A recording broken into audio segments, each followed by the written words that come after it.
sample paper, that is number 3, business studies. 26 question is right to be informed and right to consumer education. इसे आपने explain करना है. आप देखिए wording उसकी है. यही दो थी जो आपने गलती की थी. एक लिखा आपने राइट टू एजुकेशन, एक लिखा आपने राइट टू इंफॉर्मेशन. वर्डिंग क्या है? Right to be informed, right to consumer education. Right to education वो कंज्यूमर का नहीं है, वो सब बच्चों का है जो up to 14 years of age है, उनको इतनी फ्री एजुकेशन मिलनी चाहिए. वो राइट है जो हमारे सिलेबस में नहीं.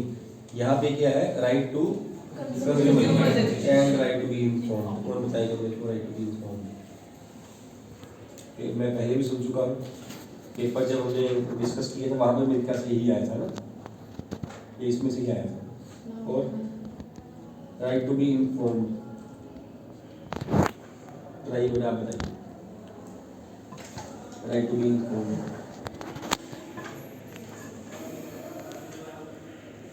ये है क्या? ये राइट किसका?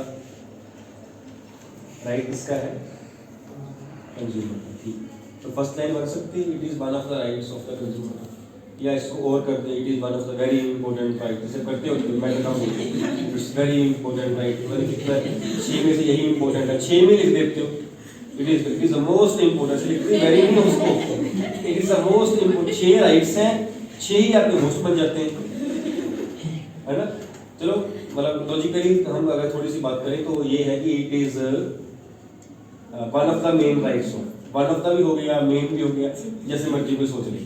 हम मेन भी नहीं कह रहे हैं, हम वन ऑफ द मेन कह रहे हैं. अब लिखने पढ़ने वाले की सोच है कि वो किसको मेन मान रहे हैं. हमारे हिसाब से ये वन ऑफ द मेन है.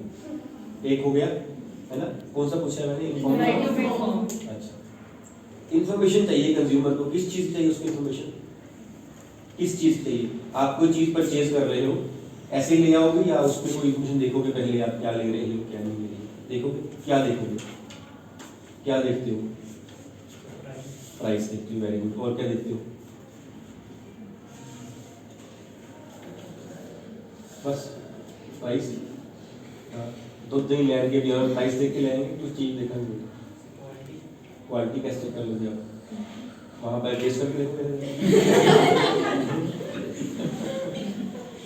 कैसे करते? घर आगे चलेगा तो खट्टी भी वापस करके वहाँ शॉप में क्या करोगे? कोई और चीज कुछ भी हो, एक्सपायरी डेट देखेंगे उसकी. देखेंगे ना. और क्या देखेंगे हम? सर क्या देखेंगे? सिर्फ उससे आंसर लेना है. मैंने आपसे आंसर नहीं लेना, उसकी हेल्प करवा रहा हूँ. Profile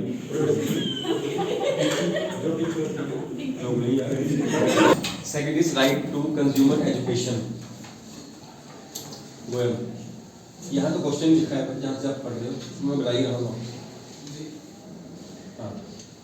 Consumer education. There are organizations that educate the consumers about their rights.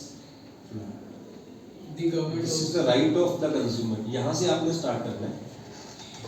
It is the right of the consumer. It is the important right of the consumer. It is one of the main rights. So start यहाँ से करना because it is a right. और आपकी एक line बनती है वहाँ पे. वो भी होता है ना. हाँ जी. The government also publish magazines which educate the consumers. ठीक है.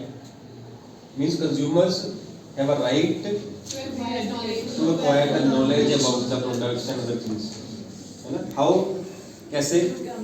Through campaign, through advertisement also.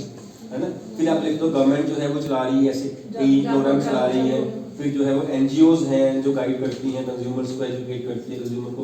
For example वो जागरूक आगे जाते हैं. फॉर एग्जांपल तो 3 मार्क्स पूरे बन गए. इससे ज़्यादा क्या लिखो जाता है? 3 मार्क्स में वैसे भी 50 to 75 वर्ड्स बनते हैं, तो हो जाएंगे आराम से इसलिए. लेकिन ये चीज़ें तब होनी जब आप उसको पढ़े होंगे, वर्डिंग आपके पास होगी, है ना. तो आप यहाँ वहाँ नहीं पढ़े होगे ना. आप क्या करते हो? ये आता है, आता होता है, लेकिन वहाँ पे ओरल नहीं होना है, वहाँ पे राइटिंग नहीं जाना है आपका आंसर. वोकैबुलरी होनी चाहिए. 11 से ये बात हो रही है. वोकैबुलरी बुक से मिलेगी. नॉलेज जो है आपकी बुक में, नोटबुक में होगी जो क्लास में होती है आपके पास, जो लिखा होता है आपको. ना अकेली बुक से होना है, क्रैमिंग हो जाएगी. ना अकेली नोटबुक से होना है, बिकॉज वहाँ नॉलेज रह जाएगी, वोकैबुलरी नहीं मिलनी. दोनों चीज़ें इकट्ठी होंगी, मार्क्स आ जाएंगे. ठीक है. चल गया पता? ये 3 मार्क्स ऐसे बन जाएंगे आपकी. वैसे ये 2 मार्क्स में है. कोई 4 मार्क्स क्वेश्चन है, 2 मार्क्स में है. चलो बोलो. राइट टू कंज्यूमर एजुकेशन में हम कंज्यूमर डे की बात कर सकते हैं कर सकते हैं, तो उसी के थ्रू तो मेनली वो उनको जो है वो करती है, नॉलेजेबल करती है उसको। Then is explain the first 4 steps in the process of selection of employees of an organization. Selection process, first 4 steps, it means के फर्स्ट लाइक 1 मार्क पर स्टेप, ठीक है। फर्स्ट स्टेप कौन बताएगा मेरे को, सिर्फ फर्स्ट स्टेप, ये तो आता होना चाहिए जल्दी आपकी होता Tanveer. Very good, very good. Selection, accepting application, ये कहा आपने, सिलेक्शन यही कहा है आपने, कुछ करते हैं। एनसीईआरटी पढ़ रहे नहीं, एनसीईआरटी पढ़नी शुरू करो, फर्स्ट स्टेप कृपा शुरू हो जाए, एनसीईआरटी पढ़नी शुरू करो, ठीक है। फर्स्ट स्टेप क्या है एनसीईआरटी में, प्रीलिमिनरी स्क्रीनिंग। प्रीलिमिनरी स्क्रीनिंग जो है वो आपका फर्स्ट स्टेप है एनसीईआरटी के हिसाब से। मैंने भी यही लिखवाया होगा, मेरे को याद है, नोट्स चाहे मैंने अपने दिए हैं लेकिन मैंने स्टेप्स वही फॉलो किए हैं जो एनसीईआरटी में दोस्तों। और ये होती क्या है प्रीलिमिनरी स्क्रीनिंग, मेरे को आंसर नहीं चाहिए, एग्जांपल चाहिए, कॉन्सेप्ट समझ आया है कि नहीं आया, है ना, एग्जांपल चाहिए मेरे को। यस जैसे बहुत से कि 2-3 वर्किंग एम्प्लॉयमेंट के लिए आ रहे हैं, तो जो अनफिट है एप्लीकेशन के हिसाब से, तो उनको निकालने में हेल्प करते हैं। बिल्कुल ठीक है बच्चे, प्रीलिमिनरी स्क्रीनिंग, है ना, हमने लिख दिया, बिल्कुल ठीक है आपके एग्जांपल, हमने लिख दिया कि हमें ना एक्सपीरियंस्ड पर्सन चाहिए जिसे 5 साल का एक्सपीरियंस हो। किसी पर्सन ने 4 साल वाले ने एप्लीकेशन दे दी, डायरेक्टली उसको बाहर पहले स्क्रीनिंग कर दी, क्योंकि फिट ही नहीं बैठ रहा था उसमें, है ना। अगर हम उसको 4 साल वाले को ले लेंगे, सपोज किसी और ने 4.5 साल एक्सपीरियंस उसने अप्लाई ना किया हुआ हो, तो उन्होंने 5 साल लिखा हो, गलत हो गया ना। या हम लिखते ही 4 साल का पहले, जो हमने कंडीशंस, जो हमने क्राइटेरिया लगा दिया ना, उसके क्राइटेरिया में जो फिट नहीं बैठ रहा है उसको पहले ही निकाल देना। Means not calling that person for the further steps, written test हो रहा है या इंटरव्यू हो रही है, जो भी हो रहा है, दैट इज द प्रीलिमिनरी। सब कुछ होने से पहले ही जो एम्प्लॉय फिट नहीं है हमारे क्राइटेरिया में उसको निकाल देना, प्रीलिमिनरी स्क्रीनिंग। एप्लीकेशन आई नहीं जी, आप इतनी बैठती हो बिकॉज हमने इतने परसेंट या तो मार्क्स माने हैं, या हमने इतने एक्सपीरियंस माना हुआ है, या हमने इतनी एज मांगी हुई है, ऐसे करके, ठीक। Second step,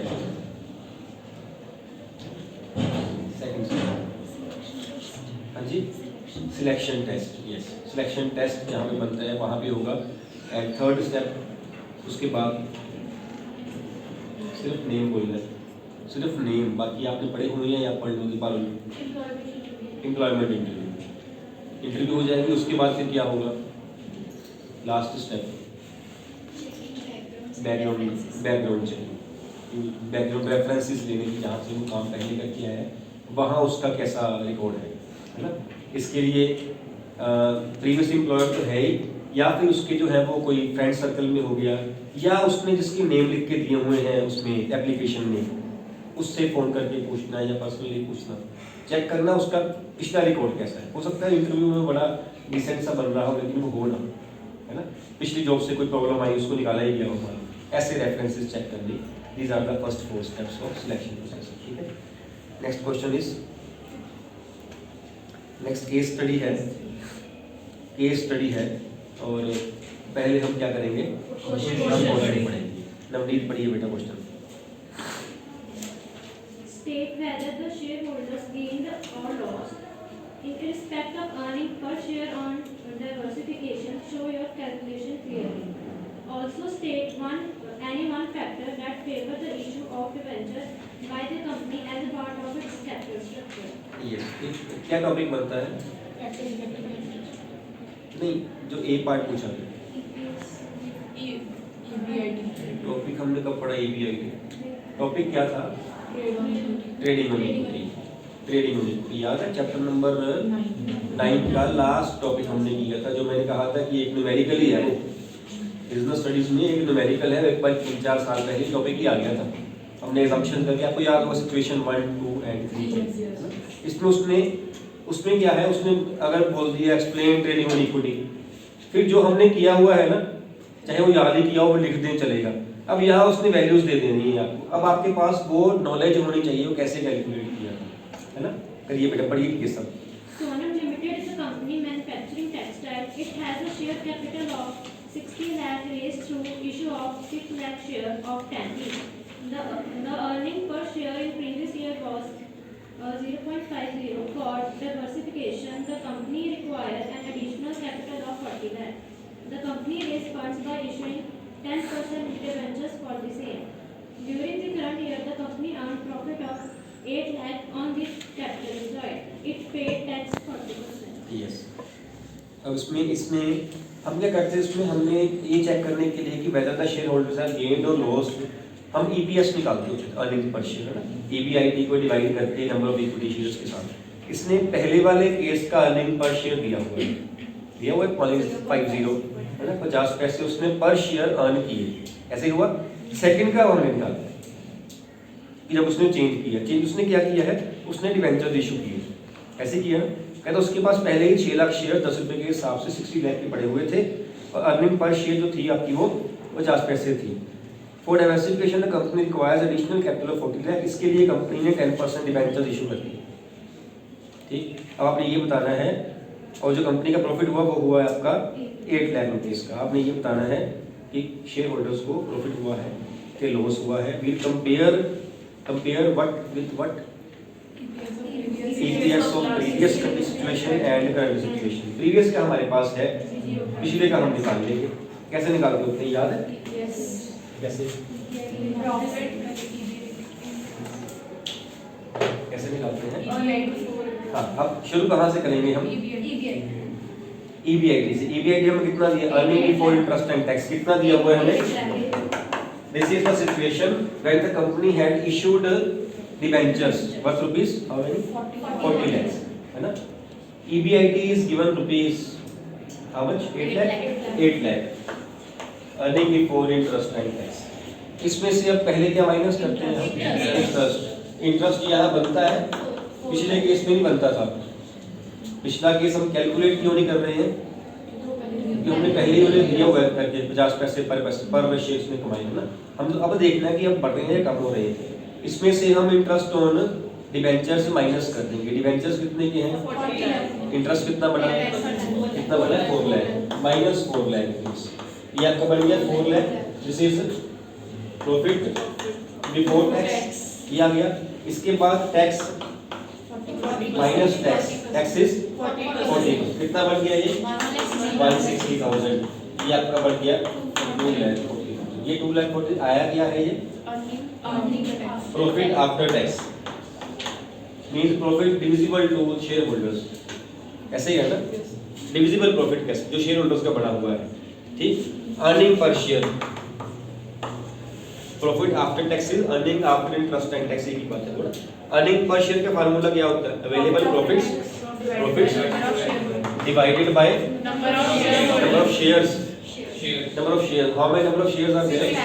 still it is 6 lakh because अभी कंपनी ने शेयर्स नहीं इशू किए, डिवेंचर्स इशू किए। 6 लाख है डिवाइडेड बाय 6 लाख, कितना आ रहा है? 0.40 रुपीस 0.40 जो है आपका अर्निंग पर शेयर बन रहा है। इसका मतलब क्या हुआ?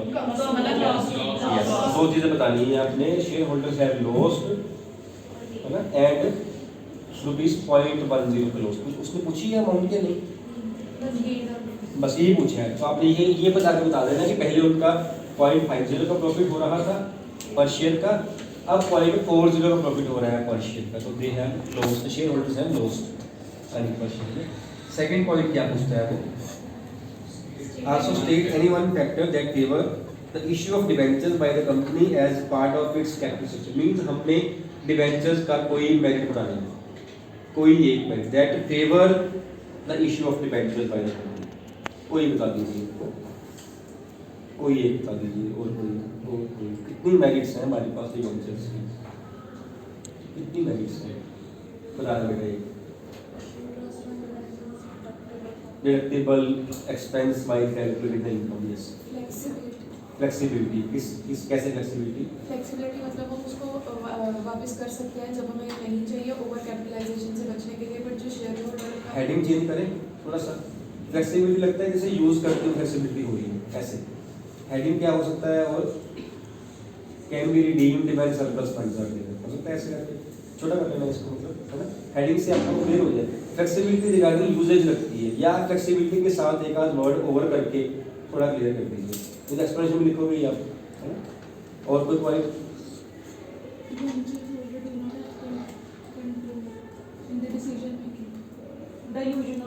हाँ, कैसे लिखना है इसको?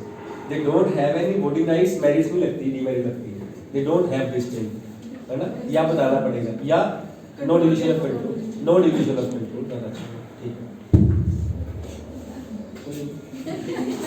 क्या हो कल यही बैठना, तो मैं नहीं बता देंगे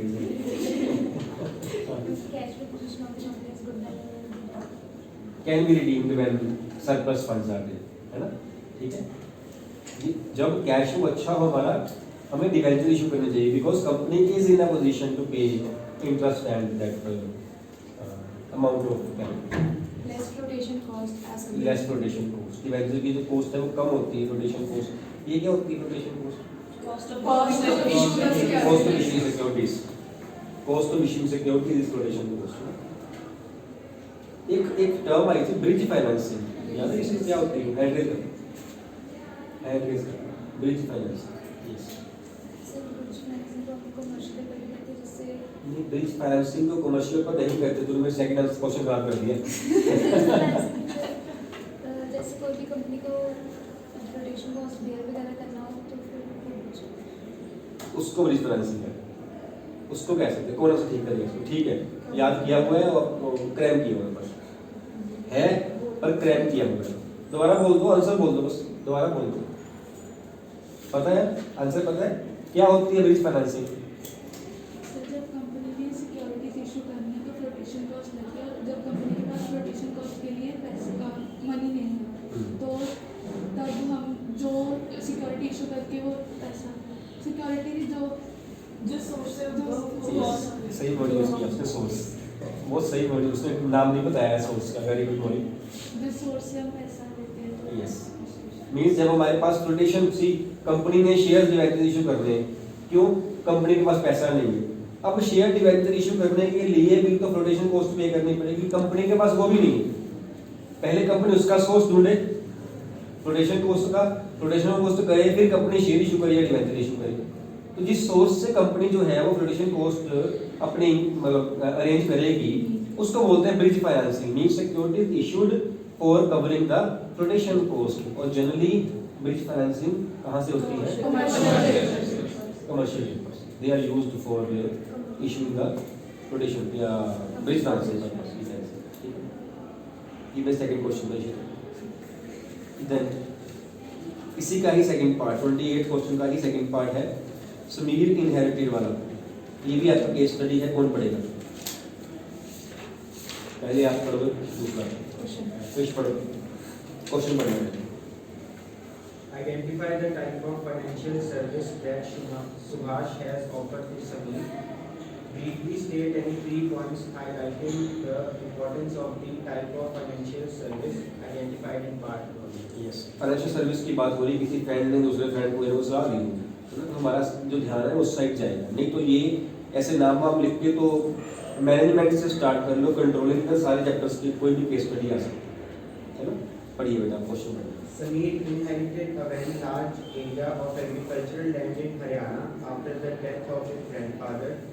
He plans to sell this piece of land and use the money to set up a small-scale paper factory to manufacture all kinds of stationery items from recycled paper. Being an amateur in business, he decides to consult his friend Subhash, who works in a financial consultancy firm. Subhash helps him to prepare a blueprint of his future business operations on the basis of sales forecast in next 5 years. Based on these estimates, he helps Sameer to assess the fixed and working capital requirements of business. Yes. First बताइए, identify type of financial service that Subhash has offered to Sameer. Anyone else? 1, 2, 3 कर दो बेटा। बस बाकी किस chapter की बात हो रही है? चलो अगर वहाँ पहुँच जाएंगे तो शायद आंसर भी आ जाए। फाइनेंशियल मैनेजमेंट की बात हो रही है। यस, कोई financial financial planning. Financial planning is the service which has been provided by one friend to the other. ठीक, एक मार्क इसका बन गया. चलो, and further he says briefly state any 3 point highlighting the importance of type of service identified. Mean importance of financial planning. Simple. उसके बाद अब planning जो आपने याद किया होगा, है ना. ठीक है, मतलब प्लानिंग भी कहीं ना कहीं काम आ रही है, बट उससे पहले आपको आइडेंटिफाई करना पड़ेगा. अगर आपने फर्स्ट 1 मार्क का जो है वो गलत आइडेंटिफाई कर लिया तो मेरिट्स तीनों ही गलत हो गई. आपकी 4 नंबर है. ये 3 तब मिलने हैं जब पहले वाला सही आइडेंटिफाई करोगे. बहुत कॉमनली क्वेश्चन है, identify this and give its merits, features, other points, ऐसे करके आ जाते हैं. ठीक, आपको याद किया मिल जाता है, साथ में आपकी नॉलेज एप्लीकेशन बेस्ड क्वेश्चन भी होते हैं. यस, कौन बताएगा मेरे को एक एक करके मेरिट्स? देखा नीचे करने से मुझे थोड़ा चिप जाना है आपको. बताइए, मेरिट ऑफ फाइनेंशियल प्लानिंग. अगर टर्म क्लियर है आपको तो मेरिट वैसे निकल जाएंगे. एक बार तो वैसे ही बनी बनाई होती है. Love the Financial planning helps to know the amount of capital required for a fixed asset and a variable. Yes, कितना पैसा हमें चाहिए, है ना. फाइनेंशियल प्लानिंग क्या है? कितना पैसा चाहिए, पैसा कहाँ से आएगा, उस पैसे का करेंगे क्या. 3 तो बातें, पैसा आना कहाँ से है, कितना आना है और करना क्या है पैसे. यही बात, ये 3 बना दो ना पॉइंट. नहीं, पैसा आना कहाँ से है, सोर्स चाहिए कितना, उसका रिक्वायरमेंट क्या है, खर्चना कहाँ पे है, उसका इन्वेस्टमेंट. इसी को. ठीक है, सिंपल क्लियर. फिर पढ़ने पॉइंट और बता दीजिए. 3 मैंने बता दिए और बता दीजिए. एक एक करके बताइए. करते हो घर पे फाइनेंशियल प्लानिंग? करते हो कि नहीं करते? बुक्स पे ना पढ़ो, सारे करते होगे आप घर पे. घर वालों के नहीं करते हो, अपनी पॉकेट मनी की तो करते होगे. नहीं करते हो तो पॉकेट मनी नहीं मिलती. ऐसे फिर प्लानिंग ही नहीं करते, जितने मांगे मिल जाते हैं. फिर पेरेंट्स को बोलो पहले वो प्लानिंग करें, उसके बाद आप करना, क्योंकि फिर आपकी फाइनेंशियल प्लानिंग आपकी ठीक है ना पेरेंट्स की. आपको पैसे, आपको, हाँ जी, अरे चाहे ज़्यादा, जब अमाउंट कम हो ना फाइनेंशियल प्लानिंग ज़्यादा चाहिए होती है. नीड्स ज़्यादा है, पैसे कम है, इसीलिए करनी है. जब अमाउंट ज़्यादा होगी तो फिर तो जरूरत ही नहीं करने की. कुछ पैसे ही बहुत है, फिर क्यों करनी है. खर्चा 500 रुपया हो, मांग ले 1000 रुपया, फिर क्या करनी है फाइनेंशियल प्लानिंग. जरूरत ही नहीं. Business is already over capitalised. नहीं, जरूरत हो 500 रुपये की, घर से मिल रहे हो 100 रुपया, तब प्लानिंग की जरूरत है कि पहला पैसा कहाँ खर्च करना है. आपको ज़्यादा रिक्वायरमेंट है बेटा, आप ज़्यादा नहीं मांगते हो, ज़्यादा रिक्वायरमेंट है फाइनेंशियल प्लानिंग. किस खर्चे को कंट्रोल कर लेना है, जो भी नहीं चाहिए. कौन सा खर्चा पहले कर लेना, जो भी चाहिए. यही तो फाइनेंशियल प्लानिंग का. और क्या है, बताओ क्या करोगे. जो आप करोगे वो इम्पोर्टेंस ही रहेगी. आप बाद में देखना. Helps to shocks of the economy.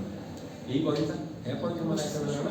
Helps to absorb the shocks of the economy. Yes, कहीं ना कहीं अप्स एंड डाउन्स आ गए इकोनॉमी में, जिसकी फाइनेंशियल प्लानिंग अच्छी होगी वो जो है उसका फायदा हो जाएगा. Very important. आप कोरोना की एग्जांपल ले सकते हैं, बड़ी इजीली आप लीजिए. ठीक है, और भी पॉइंट. हाँ जी, मुफ्ती पैर मार. अब बजा नहीं बेटा, पहले इधर थी क्योंकि अब नहीं मारा सर मैंने. बजाई पूरी कोशिश की.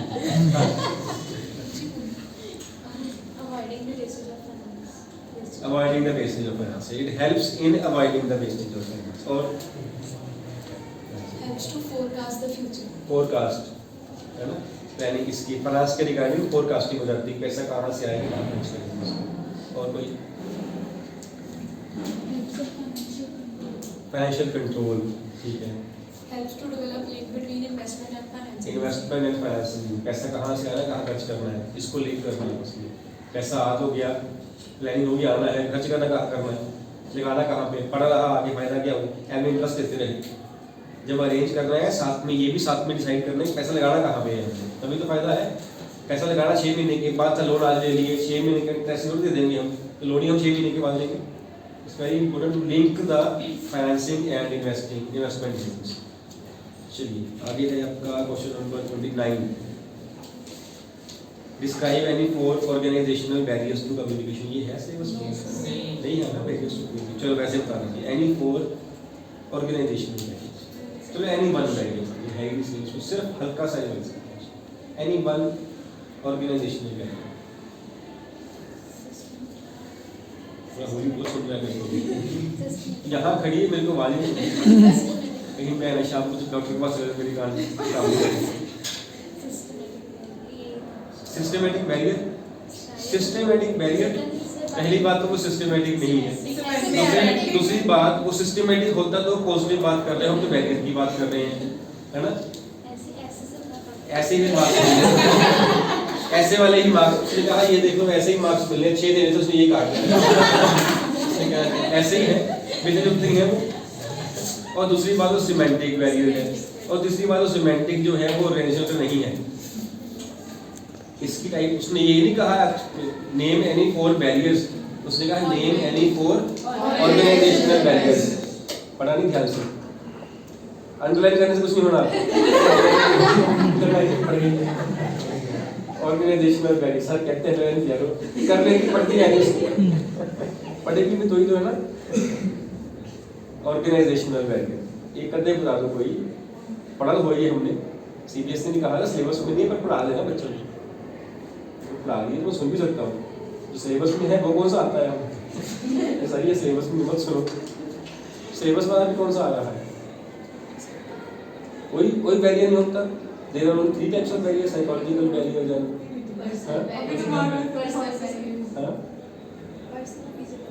ये सारी आ रहा है, तो बस इसकी टाइप नहीं आ। Strict rules and regulation, lack of incentives, then ये प्राइवेट ऑर्गेनाइजेशन, ये सारा कुछ नहीं स्कीम। चलिए इस पे हम ज़्यादा डिस्कस नहीं करेंगे। Then discuss any 4 factors affecting financing decisions. First of all what is the meaning of financial decisions? Financing decisions, पैसा आना कहाँ से? उन्हें पता नहीं क्या, तो दोनों को हंस रहे हैं, या तूने कुछ गलत बोल दिया होगा। फाइनेंसिंग डिसीजंस बताइए अक्षित, कहाँ क्या होता है इसका meaning?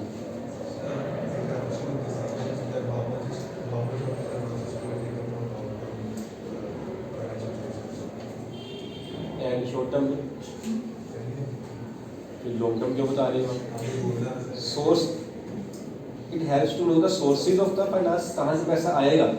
Financing decisions are this, long term के लिए आना है, शॉर्ट टर्म के लिए वो बात की है, both are under the category of financing decisions only.